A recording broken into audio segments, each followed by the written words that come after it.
Tell me when someone starts watching. 2 minutes. 2 minutes.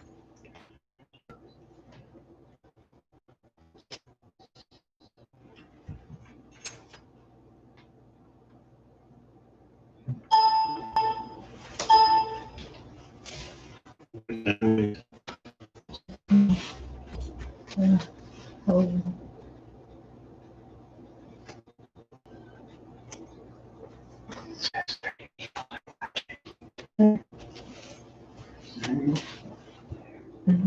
Great.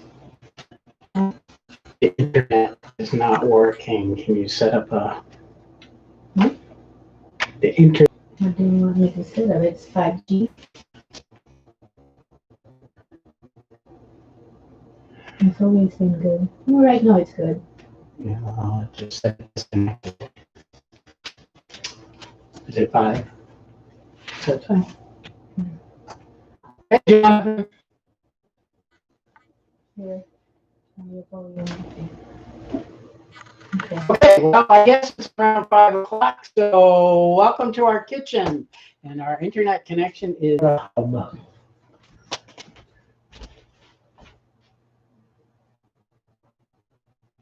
So we're having a little internet snooky thing, so Jess is gonna set up a hotspot on her phone and we'll just do it off of that because that sometimes works a little bit better. So to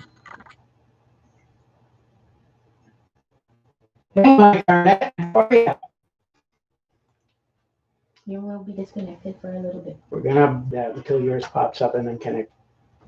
Okay, that's good. All right, we're on a hotspot now, so let's hope that works. So today, we're gonna do some sides. We're gonna do really yummy dessert, and we're gonna do breakfast because a lot of people, when they think about Thanksgiving, breakfast is a side thought. So I wanted to do a breakfast, and I kind of sort of made to do something for a Thanksgiving. We do sides, whatever, and that's why I said I'll do sides. So we're going to do very simple things that don't take a lot of time. Number one. Number two, they're coming out right and right. I've got a bunch of you out. One question I know that used to bug me is how do I get everything to come out on time on Thanksgiving? Like the turkey comes out correctly, or my. And Use that one.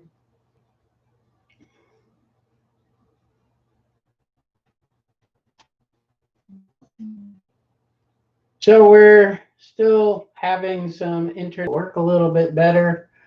The recipes are posted. My something called Dutch bunny. It's basically it's a pancake and it's baked instead of done on stovetop. So if I'm sweating, that's why.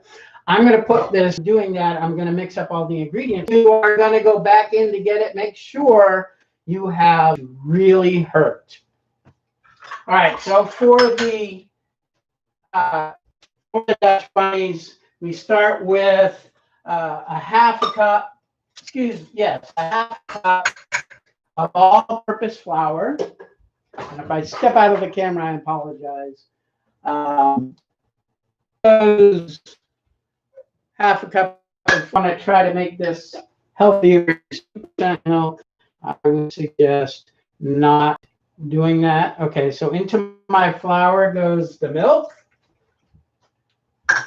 And then we need 2 large eggs, which I have right here. Now, when we crack eggs, don't do it on the side of the pan. We do it on a flat surface and then just gently pull it apart. There's 1, there's 2, and then we need 2 tablespoons of sugar, which I have right here. And I have my tablespoon right here. So we go 1 and 2, and then 1 teaspoon of vanilla extract. And please if at all possible, use real vanilla, not imitation stuff. I know it's a little bit more expensive. If you really need it, we can get it at Restaurant Depot, and I'm glad to go get it for you there. We have a membership at Hope, so they let me go there. So there goes a tablespoon of vanilla, and then we need a 1/4 teaspoon of salt, which I hide up here. You can see I'm measuring this. Basically, a 1/4 teaspoon of salt is a pinch. Now we're going to take in there and just mix all that together. And what you'll see is a mixture that looks kind of brown, kind of, I'm trying to tip it without spilling it. You want to try to get as much of the lumps out as you can. There'll be some lumps because there's a lot of flour compared to the rest of it. We've got it fairly smooth now. Now you'll notice there's also 2 tablespoons of butter it calls for, which Jess is going to cut off 2 tablespoons. She's got a knife over there. And I'm going to let that heat for just a second more. Unsalted butter. Whenever you're baking, cooking, use unsalted butter. Generally speaking, you saw I put a 1/4 teaspoon of salt in there, so we don't want to put any more salt, which would be the salt. Okay, so I'm going in with my little handy dandy handle holder from my cast iron skillet. I hope it's hot enough. We're going to put that butter in there. And as you can see, the butter is, well, you can't really see it, but Jessa, go ahead and move the camera a little bit. We're going to swirl that butter around and just coat it. Try to get it up on the sides if you can. That's a hot pan, so be very careful. We're swirling that and swirling that until it all comes out and melts and makes all sorts of goodness. I didn't mention at the beginning of this, I washed my hands. My hands are impeccably clean, and I suggest that whenever you cook, you do clean your hands. If you're around touching things, going to the restroom or wherever you go, wash your hands when you come back. But yes, there we go. All right, I got my exercise for the day. All right, now we are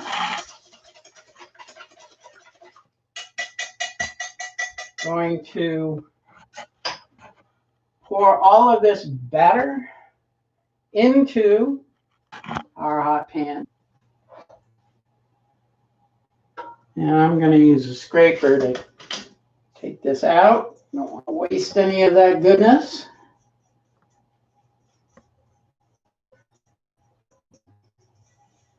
Okay, make sure that the whole bottom of the skillet is covered. I have some tiny little skillets too that I like to make individual Dutch bunnies with. And now is going back into the oven for about 15 to 20 minutes on the middle rack. I'll just turn a timer on here for 15 minutes. That's ready to start and go. Then we can start on the next project while we're doing that. I started talking about timing before. The one thing I do is I start when I want to finish. If my turkey takes 3 hours to cook, I know I have to have the oven for the turkey because only one thing will fit in when it's the turkey. In it goes. And then I start backing off from that end time. If it takes me 5 or 10 minutes to do a side dish, well, it's 5 or 10 minutes before the end.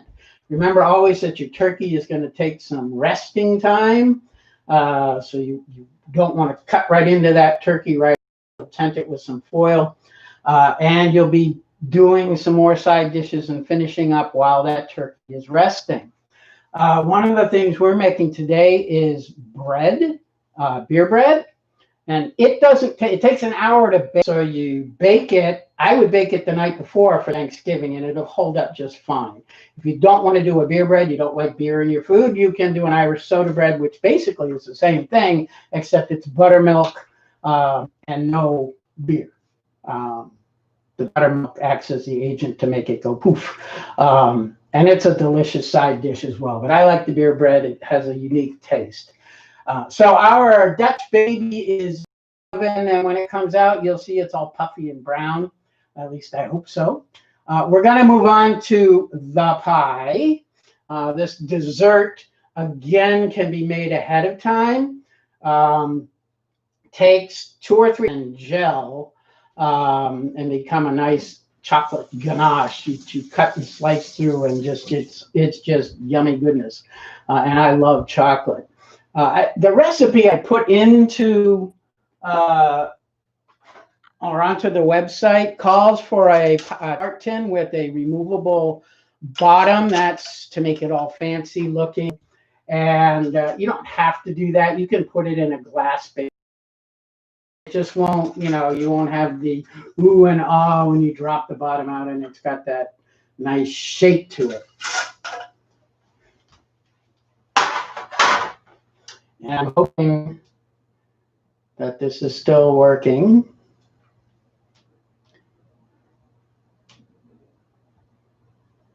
And I apologize. It seems that the internet just doesn't want to be our friend today. So again, multitasking is one of those things that we learn to do when we're in the kitchen while our Dutch baby is making. Why don't you turn to the double delicious ganache pie, whatever you want to call it. And the first thing it says on there is to lightly grease. I happen to use a spray, your pie tin or your tart tin. So I just spray it there a good amount and then set it aside. Just let it go away. And wait for you. Guess if you can put that on the table on this for now. The next thing is one of the fun parts. Actually, let's start another part of it. We're going to melt some butter. I think it's 6 tablespoons of melted butter, which is 2 tablespoons less than half a cup. My kitchen is very small, so I keep stepping out of the picture, and I'm very sorry for that. I know it's not so fun. If you just take one of the half cups and cut 2 tablespoons off, it'll work better, quicker. Yeah.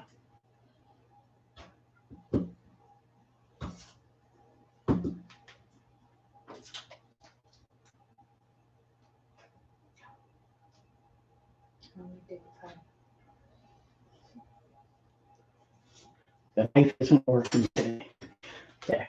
What I do can I have that knife? When I put my butter into my little handy dandy pan here that I melt most of my butter in, this was my mother's. She worked for, I forget if this is Alcoa or Reynolds Metals, but one of the two.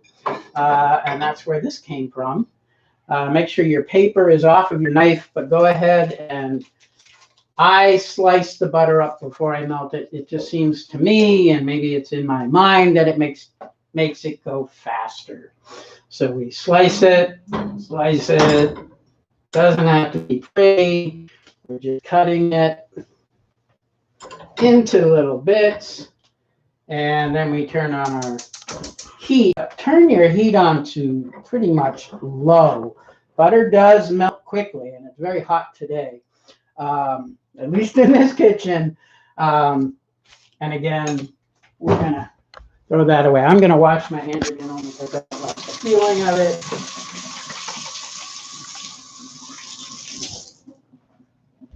All right. While the butter is melting, we're going to go ahead to that fun part that I started talking about before. I used, as I said in the recipe, chocolate grahams. It calls for Oreos. I've never made it with Oreos. I don't think I would like it with that. These chocolate grams, a whole package of these, and open the top because you don't want to pop the bag and have everything go all over the place. But I take one further step. I take a very large, I think this is a gallon and a half, 2 gallon Ziploc bag. You don't have to close it. Just put the cookies or the grams, whatever you're using, in with the open side to the bottom of the bag. I have a mallet just like Patricia had last night, except mine doesn't have a handle this way. It has a handle this way. This was my grandmother's. It's been around a while. So we just pound it like this. Or the other way you can do it is with your rolling pin and just smash away. This is something the kids can do, or you can do when you've had enough of the kids and it's a stress reliever. Pound and pound and pound. Turn it over. Now we're not trying to make a fine dust. We do want some crumb left to it. So just this is what we keep doing. We keep doing.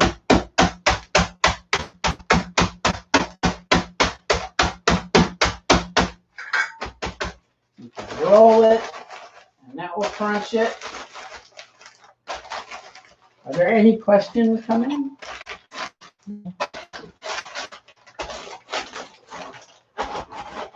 So at the end of a long day, you don't want to make this because it takes 2 or 3 hours, as I said, to cool in the oven, and you won't get to taste it till midnight. And you shouldn't really be eating this stuff at midnight. So I'm going to take this pan real quickly from the Dutch Babies, and I'm going to do a quick wash. Where's my sponge for washing? Jessa's going to do the washing. We're very good. We've got 6 minutes left on the Dutch Baby. What I'll have to do is reduce the temperature. Again, it's in there at 425, and we're going to reduce it to 375 to do just like a 5-minute bake or an 8-minute bake on this crust that we're going to put together for the pie. This is one of the yummiest pies I think that I've ever made. There is another recipe out there that I've seen and that I've made that's very similar, except they even put another layer of chocolate on top of the chocolate ganache. And that's just, talk about decadent. Okay, as you can see, I've got all my crumbs now in the plastic bag. Goes into my bowl. I'm going to wait for that scrumptious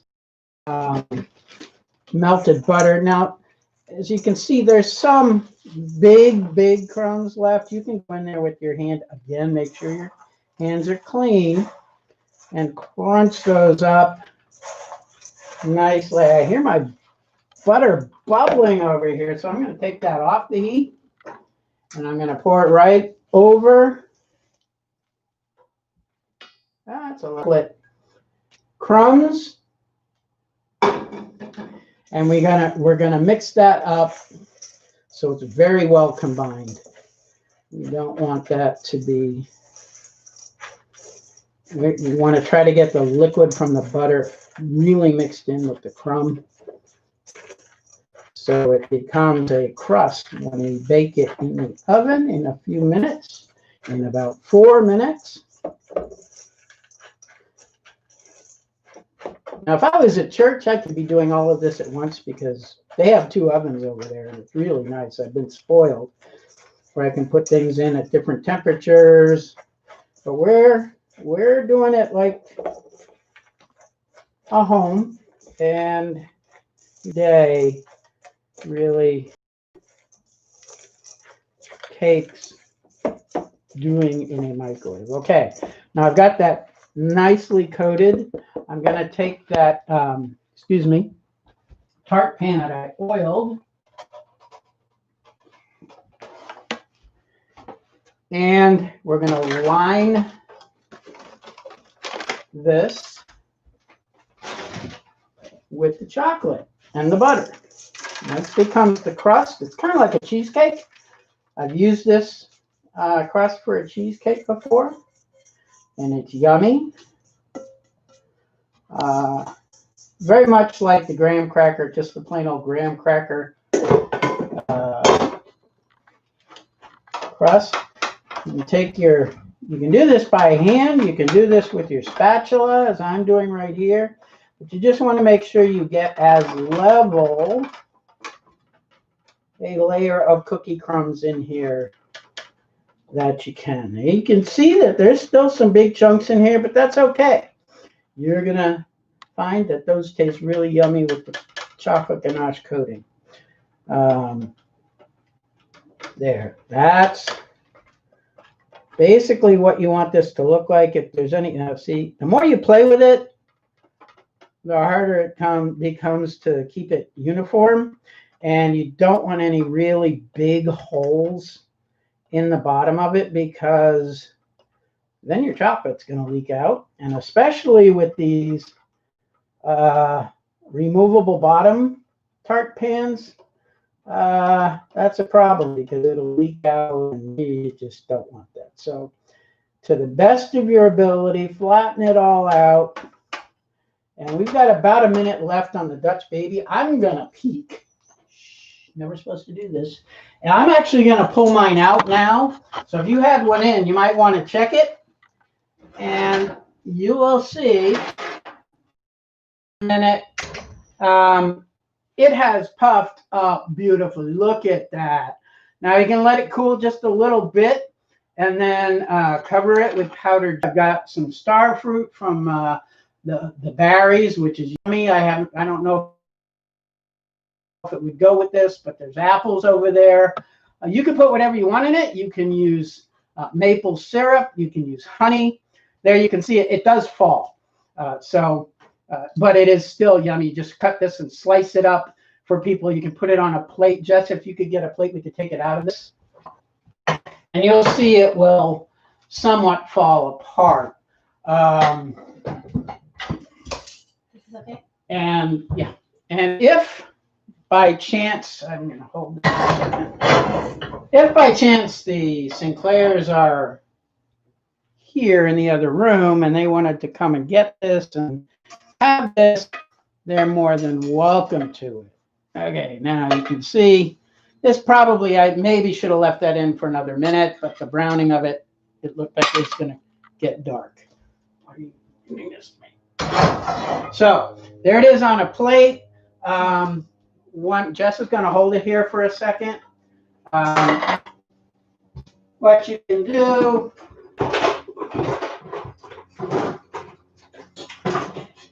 is take a small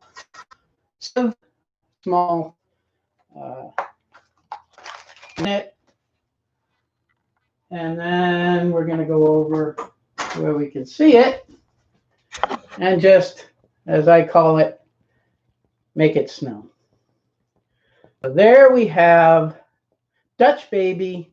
Again, fruit, honey, syrup, anything you want in that. And you have a wonderful breakfast. I won't say that I could eat a whole one of these, but darn close. So your Dutch Baby should be done if you were following along and you were able to keep up. So now I'm going to take my oven and turn it down to 375. So it's still going to be hot in there. And we'll go back to the pie recipe. I'm sorry. So I'm going to give it a second to cool down a little bit. While you're doing any of this, if you wanted to get prepared, you could start taking your green beans, if you got green beans, and cutting off the ends. Just there was a bag of like 5 green beans left right there, I think. Mm-hmm. Could you hand them to me with the scissors? Okay, when we're preparing our green beans, I know I'm rushing, but this is what I do in the kitchen. When I cook a lot, I do 6 million things at once, but you can see these green beans still have the ends on them. These are fresh from the market. What you cut, like not even 1/4 of an inch off the end, I've got the garbage over here, but I'm not going to use it. I'll use the counter over here. We just cut. You do one at a time. You can do this with a knife if you want. There's no string to peel like a lot when you do snow peas. Then these go right over into the colander. And I think I said a pound, but it depends how many you like. This is actually 1.5 pounds of green beans. And we wash them up in the sink. Cold water, just let them go. And wash them. I'm putting my hot fry pan into the sink. All right, lost my train of thought. Now, I think we're probably close enough to bringing the temperature down. It's still going to be fairly warm in that oven. But I'm taking my pie crust, that chocolate cookie and butter mixture that I did, and yeah, that's very hot. It calls for 8 to 10 minutes, 5 to 6 minutes, just because I don't want to burn it. So the next step while that's happening is I take 4 tablespoons of butter. I think it is. Yes, 4 tablespoons of butter. And we lost our knife. It disappeared on us. You're going to need a small saucepan for this part of it. We're going to be mixing the chocolate and the butter together in this pan. Is that what this is? That's not 4. That's 2. So you'll see what I'm doing here is cubing this butter. And Jessa's going to move the camera over. And this is actually melting because that pot was on the oven and I really didn't want that to happen. But oh well, we get this cut like that into there. Can you throw this in the refrigerator for a minute? And then the recipe itself calls for semi-sweet chocolate chopped.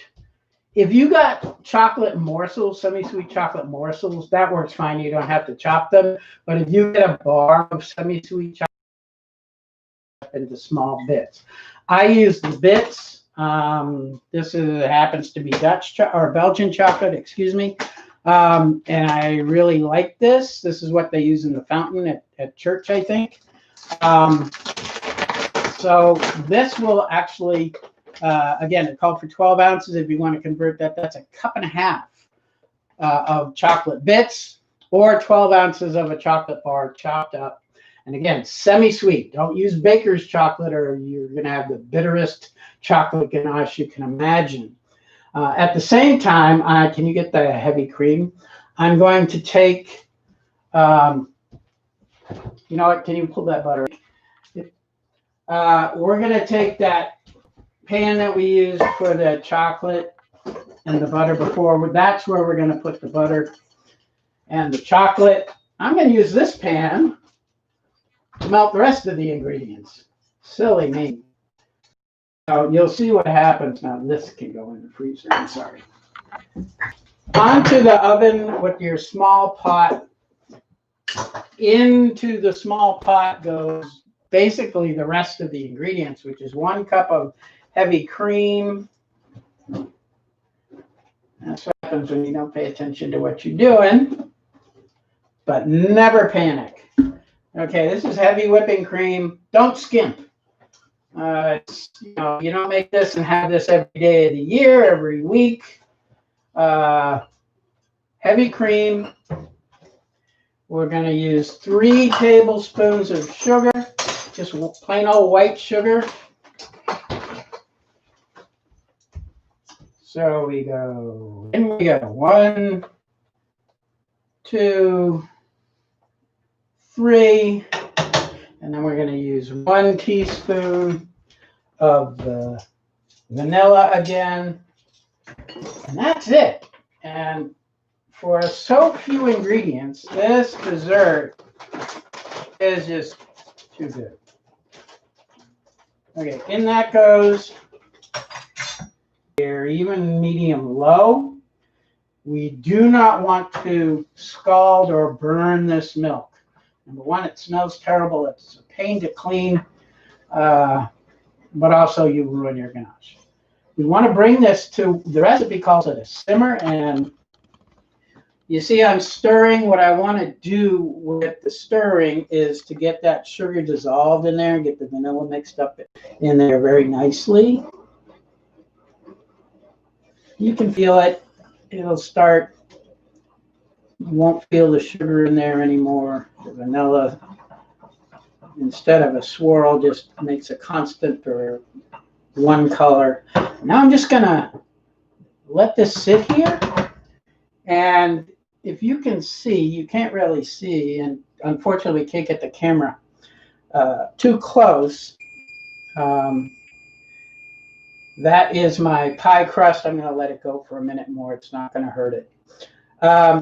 In this pot where the cream and the sugar and the vanilla are, right around the edge as we're heating this up, you want to watch for it to start bubbling. It's actually starting right now, but you want to get, you know, all the way around this like rim of bubbles. Okay. I'm being instructed by the camera person to move this over here. I don't know if you can see it, but what we're looking for, we're going to look for bubbles all the way around the rim of this cream. And then it'll start to kind of do a little wavy thing on the top. That's the time to pull it off. You don't want a full bubble simmer. You just want it to simmer to the point of it's hot, but it's not boiling. Now I'm going to go grab that thing of butter that we thought it was melting on us. Where did it go? Down. No, Down in the found it. Use your eyes, Mark. Yeah. You can say it. Ow. Okay, we're done with the cream. Now we want to get our chocolate bits, which I put where? Way over there. Okay, what did I say? I said 1.5 cups of the chocolate bits. I take my 1 cup. 1 cup. And then half of that. Oh, it's a little more. Not going to hurt. Don't go too overboard with it. I always add a little bit more. And chocolate. Okay, if you come over here, Jessa, I don't know if you can see this or not, but this is bubbling and we're almost there. It is starting to get nervous, I'll call it. It's starting to kind of waver a little bit in there. Don't panic. Don't panic. If it starts to really froth up, you've gone probably too far, but just pull it off the heat immediately and it will go down. We're almost there. And what you're going to do with this mixture is pour it over the chocolate and the butter that's already in there, and it will melt it. And that's the trick to this wonderful dessert. You're not baking it. You're boiling up this cream. Sorry, simmering up this cream and then pouring it over the chocolate and the butter to just get this decadent. I wish you could see what this is doing in here. It's bubbling all around, and it's just kind of, it's like there's an earthquake just starting. It's like shaking. So we're going to, okay, that's good enough. I'm going to turn our heat off, and over top of this chocolate and butter, just gently pour this in. Now, you want to stir this, don't you? Don't do it. Don't you dare. What you can do right now is just make sure all the chocolate and butter are covered. Now we're going to let that sit there for 5 minutes and just let it sit. Don't touch it. Carolyn, I see you trying to stir it. Don't do that. No, we just let it melt, and you'll see when you start to mix it later how nice and melty that's going to be. Okay, I'm going back in the oven, and I'm going to pull out our crust. Oh, I think out it comes. Now, excuse me, Jessa, this is hot. You're going to move this way because I'm going to go to the fridge. And it says to cool this completely. So I am going to cool it completely.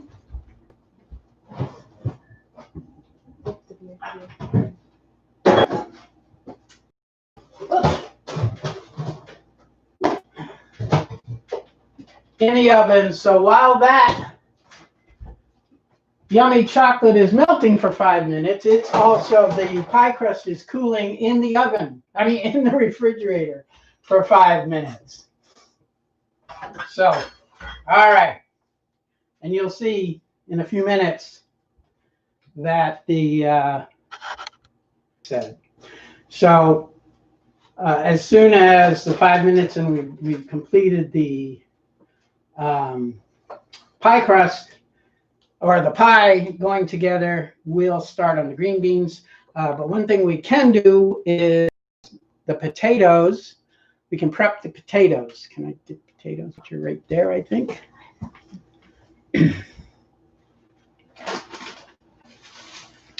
Now, for these potatoes, or those potatoes as I call them at church, again, simple recipe. I do it almost every Sunday. I just love them. We are using russet potatoes for depending upon how many people eat potatoes. That will tell you how many potatoes you need. Also, you don't want to overstuff the pan that you use. The fry pan, we're going to use a regular fry pan for this. I'm going to do 4 potatoes. 1 potato, 2 potato, 3 potato, 4. 2 potatoes, something, I forget. But we're going to, when you wash the potatoes, a lot of people want to scrub. And the way I do it is I take one in my hand, run it under cold water, and then I just rub it with my hands and clean them off that way. You don't really need to get in there too hard and scrub. Most of the potatoes that are at the market anyway have been pre-cleaned, so you don't have to worry too much about the cleaning bit of it. To wash them though. What I do is, can you take the camera?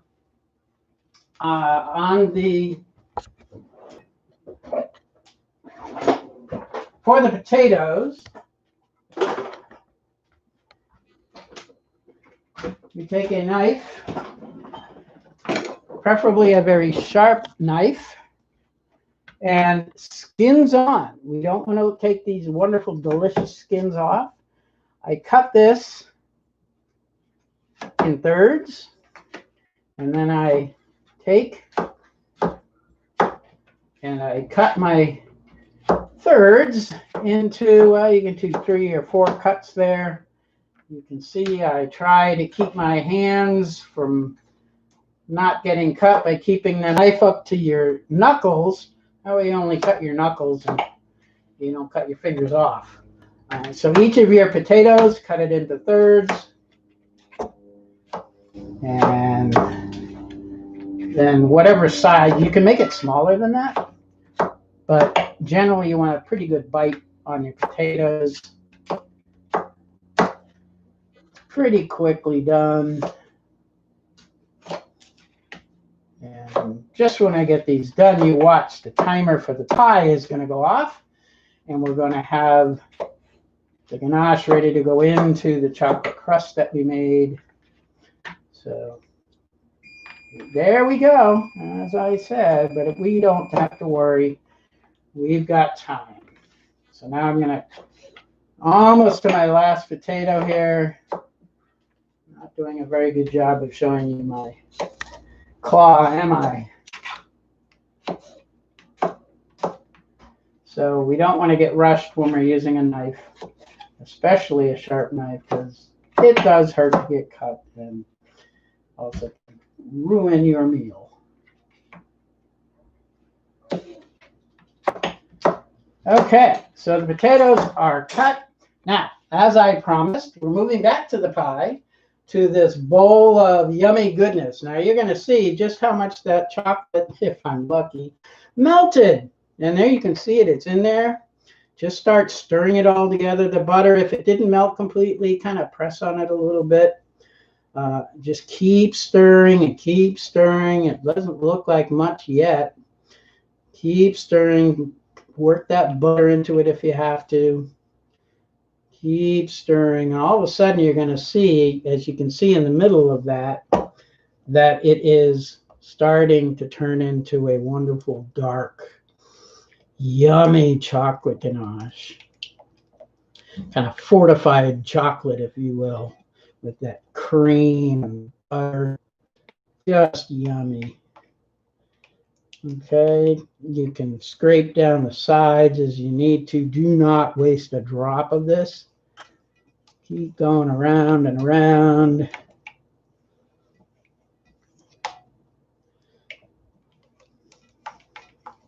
There you see. And there we have, there should be no chocolate bits left in there. And it's come together very nicely. I want to just take that and eat it like soup. Now, if you'll excuse me, Jess, I'm going to sneak by and get pie crust. If it's a little bit warm, that's okay. It's not going to destroy it. But let it get very cool. Okay, now, as you see, I'm pouring the ganache into that luscious, buttery chocolate crust. Try to get as much of it in there as you can. Don't waste a drop. Unless, of course, somebody wants to lick the bowl, then that's okay. But I like to get as much as I can into the pie. Now, I'm going to put this over here for now. I'm going to go ahead and spread this evenly across the top.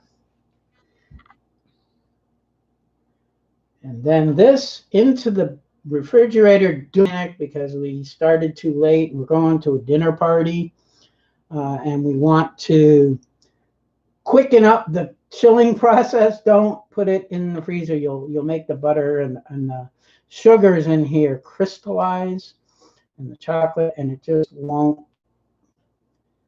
be as yummy as if you just let it go in the fridge. So there is what it looks like when it's going into the refrigerator before it's done. Okay, excuse me.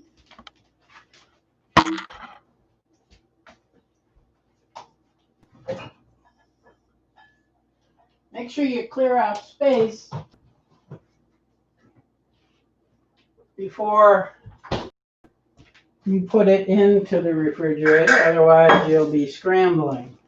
So the next thing I'm going to make, I cut the potatoes already. The green beans are cut and prepared. But before I do that, I'm going to go ahead and go to the beer bread, because the beer bread, as I said, takes an hour to cook.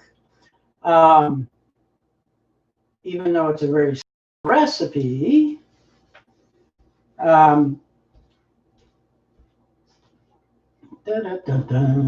Okay. Some people would say this takes 3 ingredients or 4 ingredients. That's if you use self-rising flour. Self-rising flour has baking powder and salt already in it. We are going to be using all-purpose flour, so we'll be adding salt and baking powder in with it. So I'm going to grab my big bowl, and into the big bowl goes 3 cups of flour. Where's my cup? Right? Am I right? 3 cups of flour. And we're going to sift this flour. So here's my handy dandy sifter. And I put the sifter in the bowl. 1, 2, and 3.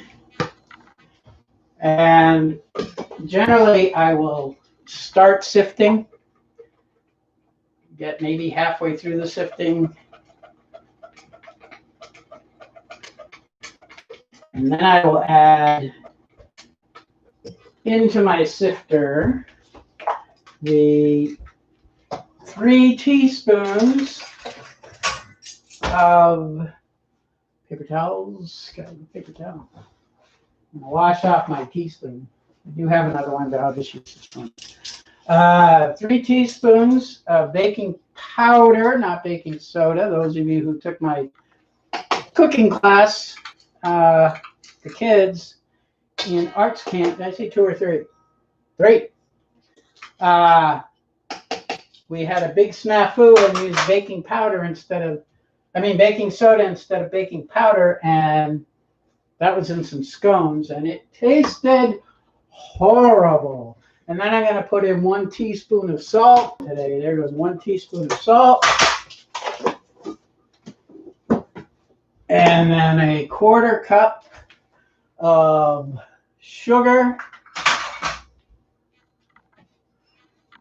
Can you get me a 1/4 cup of butter? And then I'm going to sift that all together. Sift, sift, sift, sift, sift. Now, one thing in this recipe is beer bread. I like it with cheese on top. The original recipe, does not use the cheese. I put sometimes the pickled jalapenos in there. And you could even put some onions in the bread itself. It's a hearty bread. It's a thick bread. It'll crumble on the top. Okay, that's all sifted in there together. And now I need the, where's my butter melter? Again, we're melting butter. The recipe, as you see, calls for 1/2 cup of butter. No way. I use a 1/4 cup. It says a 1/4 cup does just fine, and then that is so true. Now the beer. All of you may be wondering, what kind of beer do I use? Well, it doesn't matter. I made one very recently, which you're going to see, with the Japanese beer, Sapporo, which is a very light beer. I've used amber, I've used IPA. I'm not sure that I've used a stout, but a stout would probably be really good. It might change the texture of it a little bit. Today, I'm using an amber or a red ale, excuse me. It really doesn't matter. You could use a Budweiser, you could use Miller, you could use anybody's beer that you want. Once you get that in there, take a spatula and just mix it around. Mix it around. Now, the reason I like this bread, it's a quick bread. The beer has the yeast in it, and the baking powder will also make a reaction and make it rise. But if you make bread, if you're a bread maker, you know that you've got many times 2 rises to do of 1.5 to 2 hours each, sometimes even more than that. And so when we're cooking for Thanksgiving, we want something quick and easy. And this bread is it. That bread dough is done. You don't need to do anything more to this except get it into a greased or buttered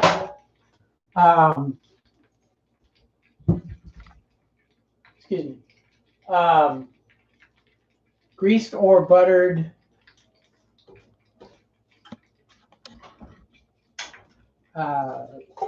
bread pan, just like this. And, you know, I don't know if you can do this freeform if you don't have a bread baking pan. You can buy the inexpensive aluminum ones. I have these, which are nice and sturdy, and they're obviously reusable. I don't know if you could do it freeform like a soda bread. It's a little, the dough or the batter itself is a little looser and wetter than a soda bread. But if you wanted to try and put it on a cookie sheet and make a ball out of it, cut like a cross on the top of it, that might work. I'm not saying yay or nay. I don't know. I've never tried it. I was going to try it tonight, but I chickened out, and I'm using a loaf pan. And a big suggestion for you now is when you put this in the oven, put a cookie sheet underneath it, because you'll see we're going to pour the butter on top of this, and the butter tends to get pushed out when it rises up, and it goes all over your oven, and that's not fun. You will have a smoke-filled kitchen, house, whatever. I did it. Okay, so now all the batter just goes right into your bread pan. I'm going to put this over there.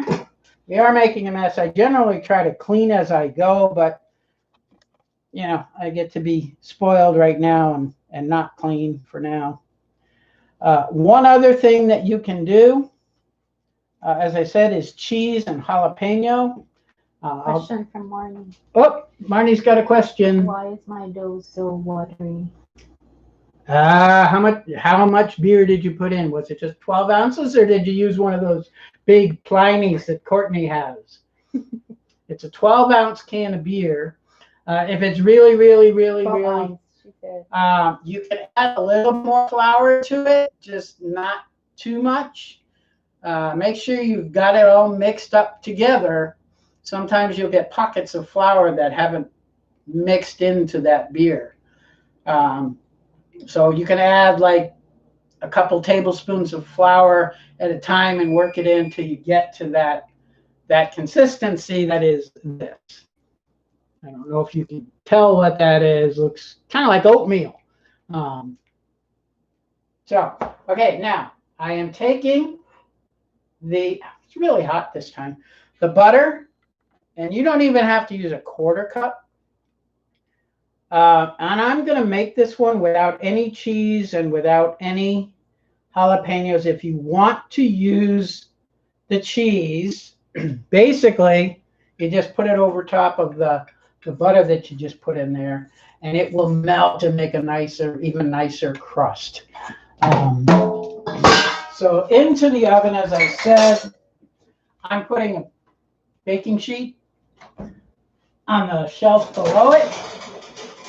Should be on the middle shelf. I happen to be on the one right above it, but that's okay.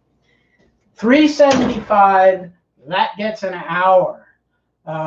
So yes, this one takes a while. You saw how quickly it went together. Very, very fast, which is why I like it. And then you just sit back. I'm actually going to cook it for about 50 minutes. This oven runs a little hot, so just watch it. When you get towards 50 minutes, pull it out. If it's nice and solid,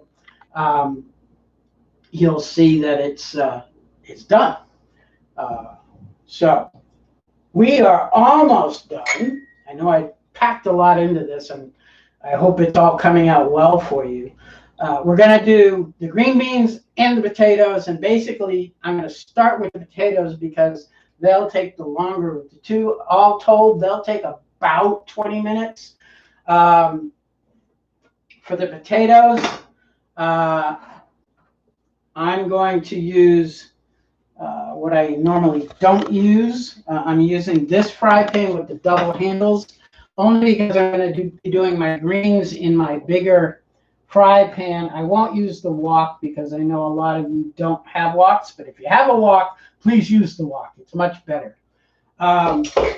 So to prepare for the potatoes, I take, let's take that. there goes my wok. Bye-bye, wok. And I really like wok. It's a great cooking device. So I'll move this. Cut them up.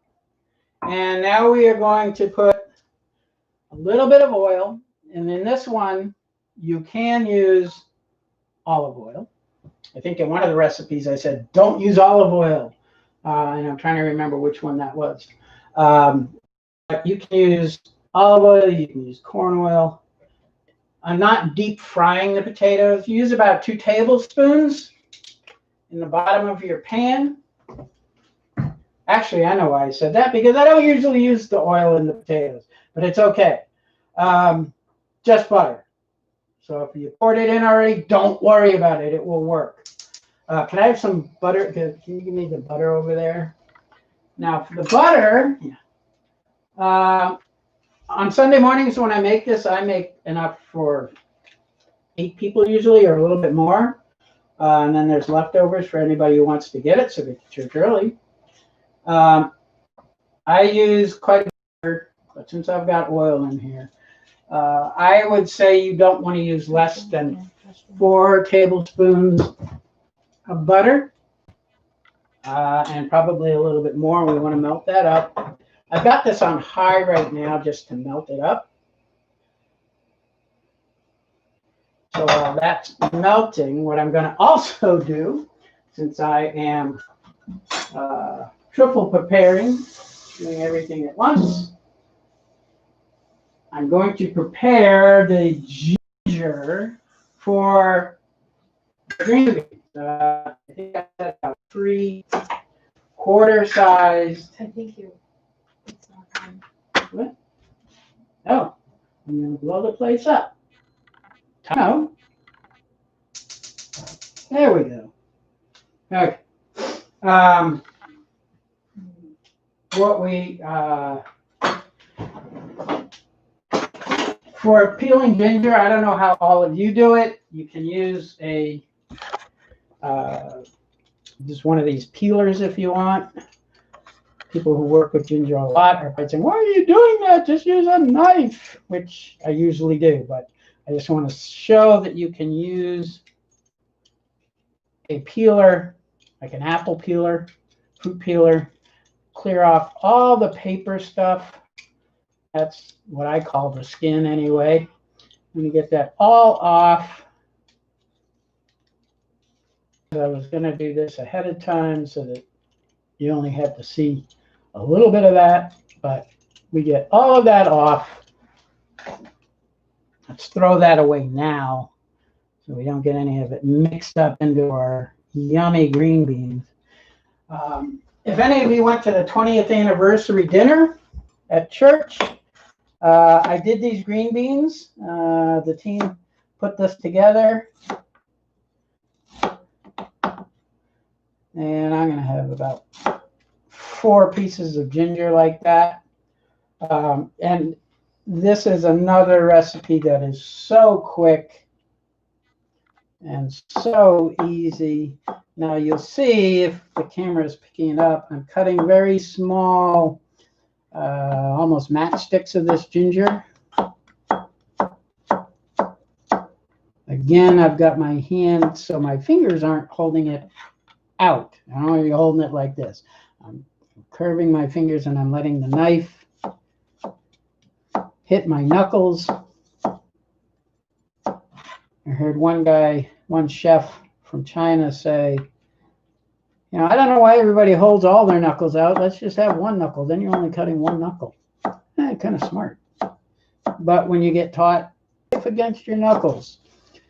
Now you want to make everything as uniform as possible. And that's the same with the potatoes that I did, uniformly sized, because it will cook evenly if you do. Now my butter, as Jessa is telling me, is all melted. I'm taking my potatoes. Usually I just take my board over, but since I cut ginger on there, in go the potatoes into the butter. Now, as I said earlier, you want to watch out that you're not overcrowding this. Otherwise, they're not going to cook as nicely. So I'm actually not using all the potato that I cut. Shame on me, but because I want this to come out as evenly cooked as I can. If you overpack this, they're just not going to cook. Now, I turn my heat down to basically medium, low.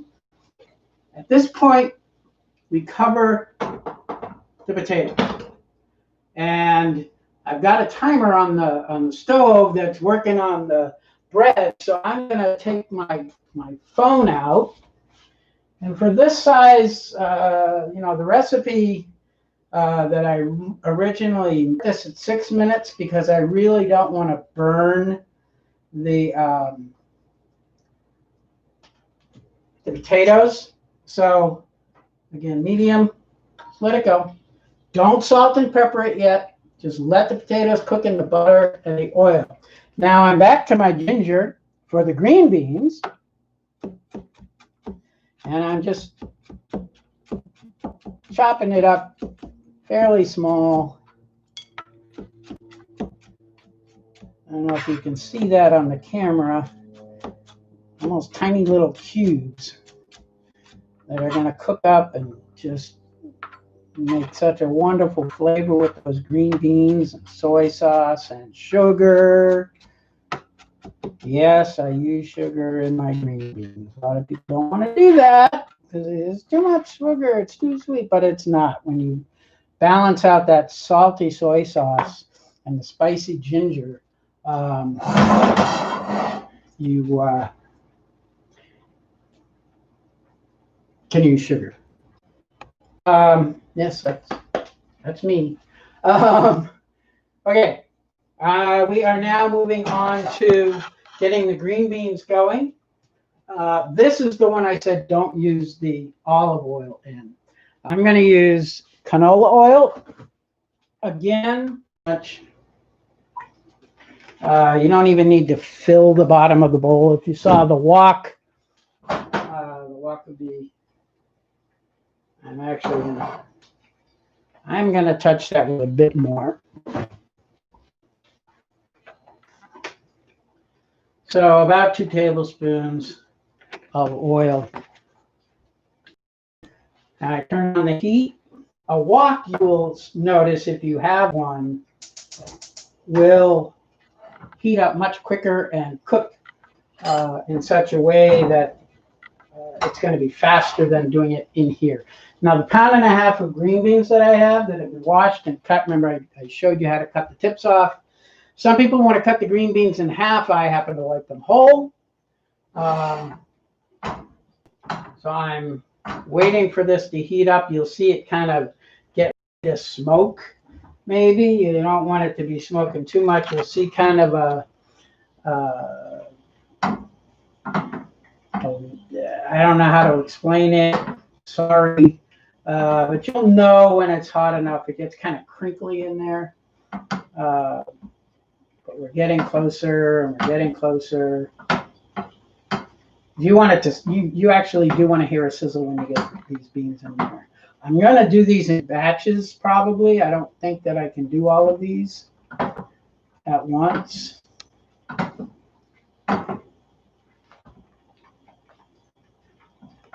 And bear with me. Okay, so make your oil nice and hot. Get it very hot. And then in go some green beans. You can put a good amount in there. Just that's about. That's okay. You just want to kind of, it's called sauteing. I could flip them like this. You can hear that nice sizzle. Right? Okay, you want to get it tossing them a bit. Get them nicely coated with that oil. And then in is going to go my ginger. I'm going to use most of that ginger in there. I'll save some aside for the rest of them. Oh, a little bit got out on me. If you want to just toss them in there, if you want to, you can go ahead and take a spoon serving spoon and the wok, you know you have those two tools that you can use. One looks like a shovel almost. And just mix them around so that ginger gets spread around onto your green beans. Now, everybody wants to ask, how long do you cook that? Well, how well do you like your beans cooked? I like a nice crunch on my beans when I'm done. So only a couple of minutes. But now I'm going to take my soy sauce. There's hardly any in this. I know we have a new one somewhere. But we don't need it a lot. We're just going to cover the top of them and coat it.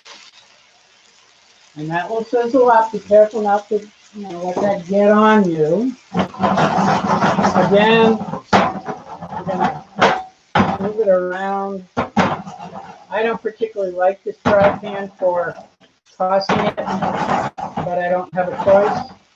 And then, again, measuring very carefully, about a teaspoon or a tablespoon or so, or a little bit more of the sugar. It's just regular white granulated sugar. In it goes.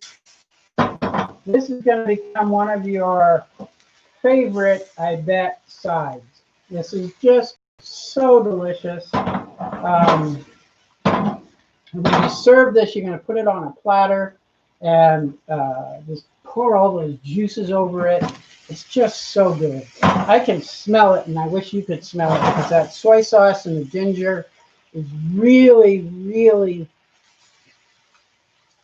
getting together. That was my 5-minute mark for my potatoes. I just want to take a look. These are not quite there yet. You want to have some browning, so I'm going to go another 2 minutes on that. But I want to check it now because I don't want to burn them if I can help it. So I'm going to put a 2-minute timer on that.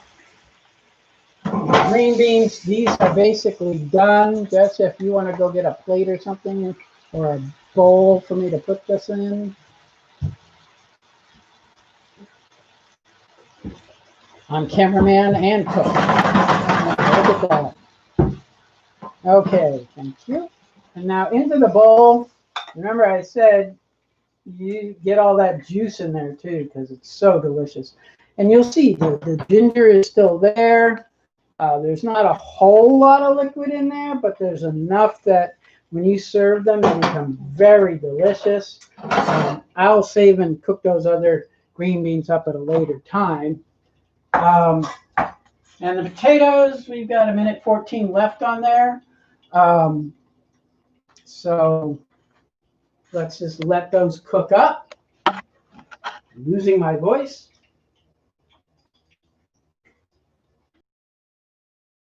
Beer bread, we've got a decadent ganache pie. We've got string beans or green beans with ginger and soy sauce and sugar, and we've got potatoes. Again, if I was doing this for Thanksgiving, I would cook the beer bread the night before. The pie you can do the night before too, and just keep it in the fridge. Don't freeze it.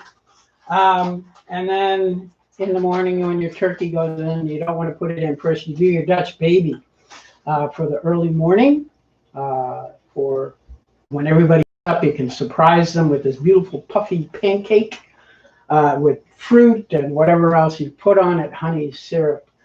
Golden syrup, if you ever had that, is just wonderful. And in a couple of seconds, after I get these potatoes going, I'm going to show you what the beer bread looks like and what the pie looks like when it's done. Another thing I will say about the potatoes, and it's going to be hard for me to do in this pan, but I told people how to do this recipe, and I tell them don't use the spoon to turn the potatoes later when we start flipping them. Really what you want to do is that sauteing, which is pushing forward the pan and pulling it back, making it turn. I've noted no matter how many times I've done it and I've used a spoon, it will destroy the potatoes and they'll become this mush instead of being these nice puffy packets of puffiness. Just a delicious potato. And These are almost, yeah, I'm going to say these are ready. Just because I don't want to take too much of your time. But see what I'm doing here? If we can bring the camera over. See, when I'm doing it with this, it's not really good because I'm hurting myself with splatter. But you can see there's already some brownness on these potatoes, and that's what you're looking for. So just flip it over. I think the oil probably did a little bit of that. Now I want my salt and pepper. You can be fairly liberal with your salt and pepper. You don't want to pour a tablespoon on top there. And then I'm using fresh ground pepper. You can use the canned pepper or the pepper from your pepper shaker. It doesn't matter. I like a good amount of pepper on there. You can use paprika if you want. Adds a little bit more dimension. And I'm flipping them over again. And now I'm going to add a little bit more salt. Just swirling all over it. And then the pepper. And there you have it. Your potatoes, those potatoes, are not done. You'll sit while you're preparing the rest of your meal, and you will be sauteing them for another 7 to 10 minutes because you want them to somewhat soak up all the butter. They'll become a little bit dried out, and we'll try to do that and show what that looks like. Because of the oil, I've got a little bit too much liquid in here, but that's still cooked. Now I'm just going to let that sit for a few minutes, and I usually do when I'm baking. The lid. The lid doesn't go back. No, for... Oh. Good. Hey, see, lost my train of thought. You let it cook. I go prepare the eggs if I'm doing breakfast, if I'm doing other sides that I can do, like the green beans. I can do that while it continues to cook. I could do the Dutch baby while this continues to cook, or when the Dutch baby goes in, I could start this. Just work with your timing so that if it takes me 10 to 20 minutes to do these potatoes, whatever else takes 40 minutes, start that, then you do your potatoes, and then you can do a shorter cooking thing like the green beans, which took no time at all. And as I've always said, prep is a key. Do your prep work first, make sure everything's ready, cut. I should have cut the potatoes a little bit earlier and the ginger, but it wasn't done. So we got it done. I hope you all learned a little something and can make some of these, and I hope some of you made it together. Let me show you, if I can. This is my cheese bread that I made last night. It has jalapeno and cheese bread. My beer comes out of the pan, and you have a wonderful loaf of bread to put on your plate, to put on your table. You can warm it up if you cooked it the night before. Butter on this. It's wonderful. They said Todd said the video was frozen and still stuck. And apparently my video is still frozen. Did I go over time limit? Yeah, you're more than an hour already. No. Oh well. Type sorry guys, I got cut off. If you only have 40 minutes.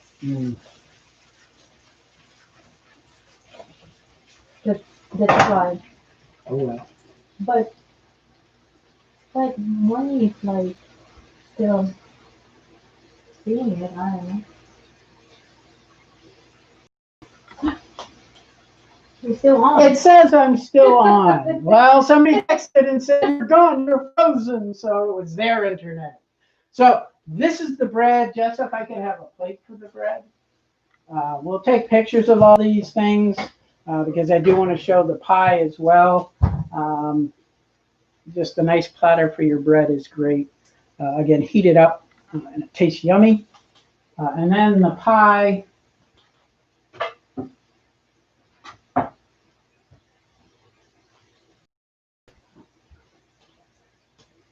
The pie is over here, the camera. I'm going to the light for some reason. This is the pie, the ganache pie. Now, wow factor when you take this out. It's got the nice crust on the side.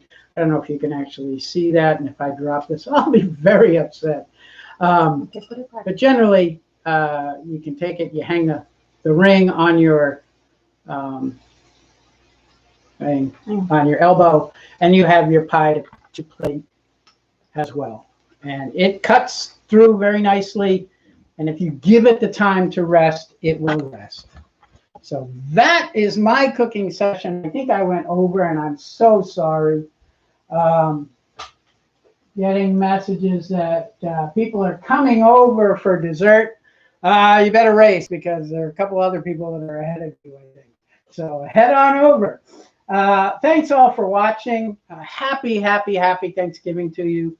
If you have questions about cooking, ask any of the people that cooked for this, and there's other great cooks at Hope who've all done a wonderful job. I'm looking forward to Jason tomorrow night and Lauren. So we will see you when we see you. So happy Thanksgiving. Eat a lot. Bye.